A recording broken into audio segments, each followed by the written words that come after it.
Alright, this is the video here for my review on the CV axle for this S10. Just wanted to show you here. I don't know if you're going to be able to see it, but let's see, there's just a couple things out of the manual here. I'm trying to get this in here the best I can here, folks. Get a little bit here. There's your drive axle, four-wheel drive models, new one installation. Okay. One of the main things you want to make sure of, you just note this for whatever year you have. Let's see here, it is right there. Okay. CV joint. See, it's talking about a flange that would be bolted to the transfer case, but if you see here,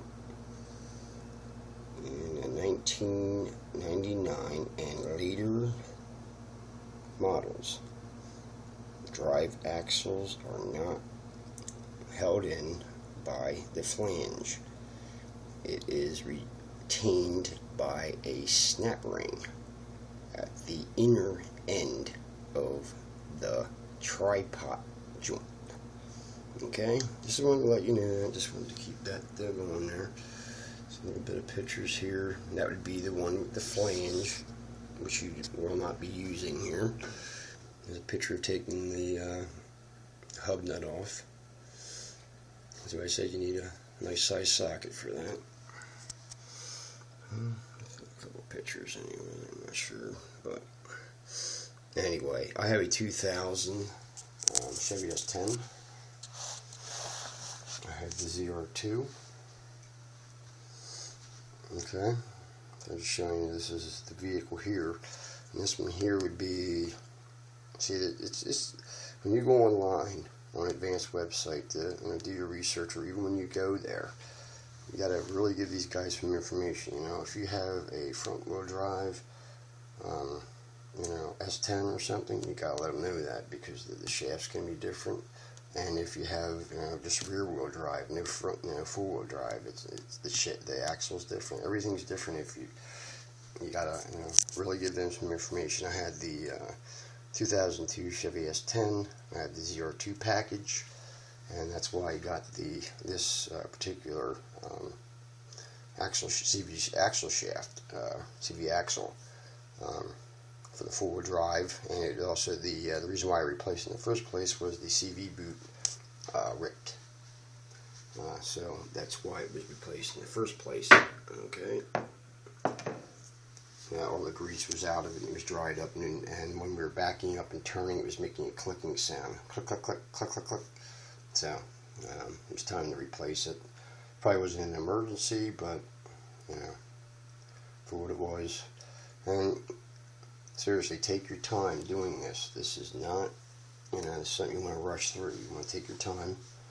I think the worst part is, and also want to comment, you need, get yourself a small bottle jack or, a small hydraulic jack, because you need to jack up on the bottom part, well, basically where the lower bowl joint is. You need to jack that up and take pressure off of the upper bowl joint, or else you're not going to get it out. So you need to take that pressure off with some kind of bottle jack or a small hydraulic jack, just to get that pressure off of there. That'll make it a lot easier on you. And the upper bowl joint has to come out. And I believe we also, I'm trying to think, once the upper bowl joint is out, it allows you to pivot I guess it'd be, I don't know what it's called. It's where all the joints and everything are right there. I don't know what it's called exactly, but if I can show you a picture of it real quick here.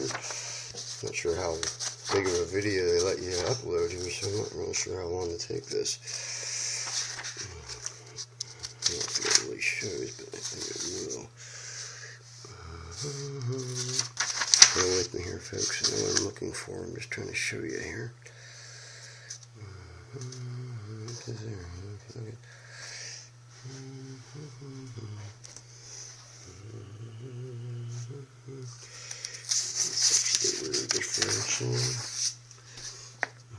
Anyway, you have to jack it up. You'll see it. I mean, if you're going to get into this and do it, you're going to know. You're going to jack that piece up where all the ball joints and steering mechanisms are all connected into that area there for support for the suspension. So you want to take that off.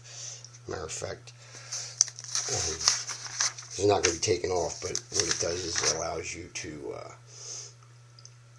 pivot it down to give you access to move the axle shaft out, because if you don't remove that upper ball joint, you will not get it out. That's just all there is to it. We tried, maneuvering it a little bit here and there. It wouldn't go. So that was the only option. And luckily, I'm very lucky that I had.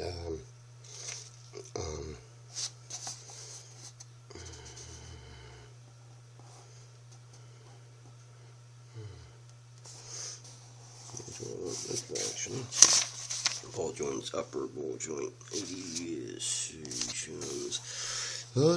Bear with me here, folks. Just trying to get as much steering knuckle. I think that's what it is. It's called the steering knuckle. I think that's where everything comes into place, but I might be wrong. Ball joints, check and replacement. Let's hold on here. It's 4. Okay, well, anyway, you're going to jack it up. Okay, here is, this is a 2-wheel drive. There we go. This is what I'm looking for. This is the front suspension on a 4-wheel drive, okay? And it's kind of hard to see. I realize that you're probably going to be like, why did this guy do this? But I was working on this side of the vehicle, okay? And this is what you're going to have to jack up. This piece right here, okay? You see it.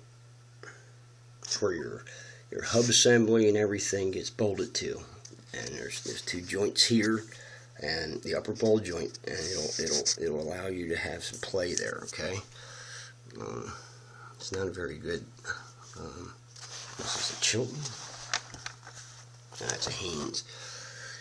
It's not a very good picture. I'm even actually trying to look for the axles themselves, but you can't see them because they're actually above.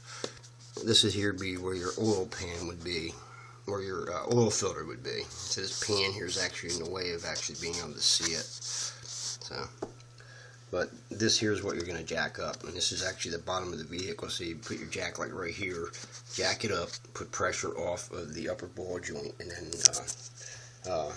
loosen your nut, and then you can bring, as you're doing that, jack it up a little bit, and it takes the pressure off of that upper ball joint. Okay.